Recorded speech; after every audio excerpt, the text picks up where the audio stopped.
he spent most of his life trying to satisfy people he'll never meet and died alone. Broke my fucking heart. I was like, come on, man. Number one, it teaches you to never exercise. Number two, it's just like, fuck, he gave so much joy to other people, whether they knew his name or not, and fucking he died by himself. I said, fuck, this is so unfair. So I call up everybody and like, hey man, one of ours is fallen, we gotta go out and fucking honor the dead and shit. And everybody's busy. You know, Scott's busy, fucking Jason's busy and stuff. So I was like, you know what, I'll go. I'll be the last, I'll be the rep, I'll go myself and stuff. So I get suited up as best I can and shit, didn't wear pants.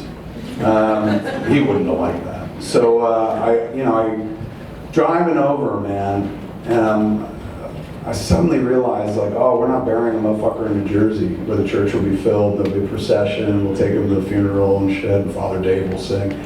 I was like, this is Los Angeles, the city of angels. Nobody's gonna be in the fucking church, man. We're gonna go to this church where the guy's laid out, the place will be empty.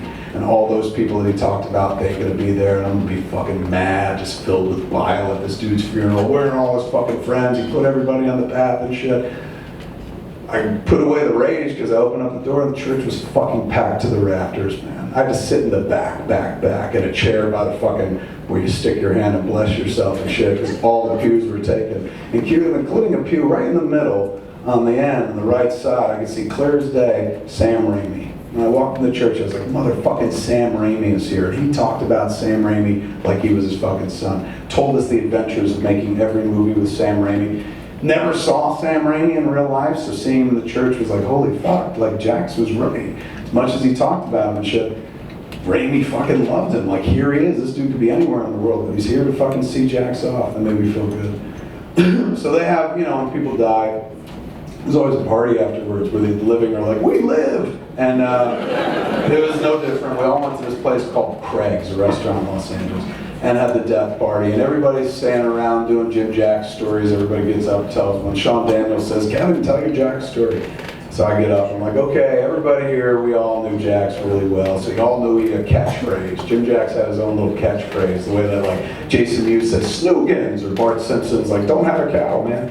Jax used to punctuate every fucking thing he said with a tagline, like you know. So he would be like, why did the chicken cross the road? He'd be like, I don't know. He'd be like, to get to the other side, like you know, like you know. And like you know was your cue to like laugh, motherfucker. And he'd be like, ah, ha, ha, ha, ha. So he did that like almost like he had Tourette's nervously all the time. So he couldn't just say something lightly humorous without following it with like you know. So it was weird. You'd see him do it constantly, and then we would clock how long he would do it. And generally he would be like you know, like you know, like you know. But one time we saw him do it for 2 fucking minutes straight. It was astounding. Me and Scott, forget what we were talking about, but it was essentially like this. Why did chicken cross the road, boys? And we were like, I don't know, Jim, why? And he goes, get to the other side, like it out, like it out, like it out, like it out, like it out. Literally slapping his fucking knee, man. Like it out, like it out. And then he just wound down, like it out, like it out, like it out, like it out, like it out. When people laugh, to the point where they have no oxygen left, and he was silent. And then all of a sudden he went, like it out, like it out. Like he went for a second round, man. And we thought he was having a stroke. Like he's trapped in a like you know loop and shit. So I was telling that story and everybody's like, because they all fucking knew Jax very well and shit. And I felt pretty good. I said, hey, Sam Raimi, I said, let me tell you something. I walked in that church and I said that shit. I said about fucking how Jim used to talk about it. I said, Jim used to fucking blow you up, dude. He'd tell stories about you guys making movies like you were God and shit. You meant the world to that fucking dude. And he talked about you incessantly. So I walked in here and I saw you sitting there and shit. I said, I was so happy. It sounds weird to say because you're a funeral, but I was like, I've never been happier to see you in a place in my life. I said, from now on, for the rest of my life, I'll buy 2 tickets to any Sam Raimi movie. One for me and one for Jim Jax. He was like, thanks, man. So I was like, good, you're a good man. And so everything's wrapping up and shit. I'm like, I've done what I'm supposed to do. You know, if I was raised Catholic, so we honor the dead and shit like that, I'm gonna get out of here now. I feel good about myself. Somebody's dead, but fuck it, I'm alive and I was a nice guy. I didn't want to feel good. Let me get my car, go home, smoke some weed, go back to my life and shit. And so I was just almost out the fucking door, man. Just about to get out the door and fucking boom, somebody stops me. Young filmmaker. And I was like, hey, how are you? He goes, I'm this guy and I made this movie. I was like, hey man, how are you? I love that flick. And he's like, thanks. He was going, I just wanted to say, I loved what you said about Jax. I was like, yeah, fucking, well, I love Jax. He's big important in my life and shit. Fucking, can't believe he's dead and all this shit. And he's like, yeah, man, he's going, we used to eat together. You talked about going to the Dantana's? I said, yeah. He's going, he still did that. I was like, what do you mean? He's like, for years, last 2 years of my life, I've been going out to eat every Thursday night with Jim Jax. We used to do it at Dantana's, and then the Mater D went over to Craig's, which is where we were at that moment. He's like, so we all moved over to Craig's, but every Thursday night we'd sit around, he'd do the same thing, collect people, talk about making movies and shit. It was great and shit. He's going, we were just here last Thursday. I was like, get the fuck out of here. He's like, I know, it was a Tuesday, we're in Craig's. He's like, Thursday, we were sitting right over there, fucking bullshitting, having one of his famous dinners. I was like, that's fucking awesome. I said, let me tell you something, man. Wish I fucking knew that. God, I wish I'd known that. I would have stopped by. Like, I would have totally rolled up on that, man, and shit, lying through my fucking teeth, because I'd have my head up my own ass, writing something or smoking weed. I wouldn't have taken the time. What? Sit around with 8 people? Like, fuck that. I'd rather do a podcast. So I wouldn't have done it. But it was a nice thing to fucking say, because the kid was right there and shit, and so I was like, oh, would have been awesome. I would have loved to sit around and fucking do dinner with Jax. And he goes, yeah, you would have. All he did was talk about you. And I was like, what? Excuse me? And he goes, yeah, just Thursday night, we were sitting right there, man. The way you were talking about Sam Raimi, and the way you said that you go out to eat, he'd say all these stories about how Sam Raimi made this and that. That's the way he talked about you and Mallrats incessantly, dude. We used to make fun of him behind his back. I was like, really? He's like, yeah, we'd say shit like, why didn't you just marry Kevin and get it over with? I was like, you're fucking kidding me, man. He's like, just Thursday night, man. We were just talking about it. And I was like, don't fucking say it. Don't say it. And he was just like, we were talking about a movie that he said you and him were supposed to make together. And I was like, don't fucking do this to me, man. I was almost in my car. Like, this fucking guy was in my rear view. I'm making walrus movies now.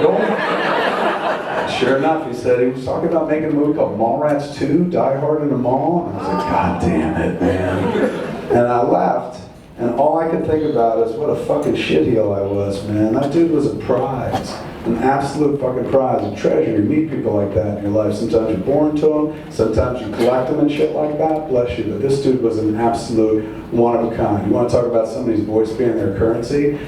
Jim Jax could take you on a fucking journey of passion into the stupidest fucking movie you ever saw, and he would find the beauty in it that make you want to fucking watch it and shit like that. He made you feel a part of something, a fraternity, a sorority, a collective of people that fucking loved movies. He kind of saw the world before the world became what it is today, where we all kind of worship at the altar of pop culture, because he did it as a kid. This is a boy who was told he'd be an engineer, not to dream. And then one day he wound up making movies for a living. And one of the movies he chose to make in his life was this dopey fucking story of me and my friends running around the mall and shit like that, which he believed in wholeheartedly and whatnot. And this was a dude who helped fashion who I am to this very day and whatnot. The guy who was there in the beginning, who taught us how to be in the movie business, taught us how to be respectful of the fucking art form that like let us in and shit like that. And I felt fucking horrible, man. Like, the human race runs in one direction, of course, we all know that, runs forward, right? And then, you know, sometimes you're running next to motherfuckers hard, you know, big time. You're your running mates and shit. And then sometimes you drift to another part, you get lost, and sometimes those people are lost to you, and, you know, they get behind you, or get in front of you, or you just fucking separate. And you don't think about them again until they fucking fall. That's when we all fucking tune into the human race big time. We all stop and look real quick when somebody fucking falls behind, because number one, usually that person means something to us. Number two, we're like, shit, that's me one day. But then we immediately turn around and keep fucking going, man. Like in my human race, I completely forgot my friend. And let me tell you, I could have used that dude, man. I got a wife, don't like comic book movies at all. So much so, I'm like, you want to go see Iron Man? She's like, not until it's Iron Woman. So now it's the year of the comic, it's the fucking era of the comic book movie, man, where every once in a while I'm like, you want to go see one? She's like, no. And sometimes Jason's busy and shit, and I wind up going by myself. You know who went by himself a lot? Jim Jax. I could have sat there and watched every Marvel movie with Jim Jax, and I guarantee you, one of the fucking biggest missed opportunities in my life that I'll think about to the grave is not going to see a Marvel movie with that guy. He fucking loved movies so much. More so than the idea of having his own life. he just wanted a movie life and shit. And I forgot about him, you know? He fell, and I looked back, and it was too fucking late. So, I can't do anything about that. But I can honor the man by making this fucking stupid dream come true and making him all right.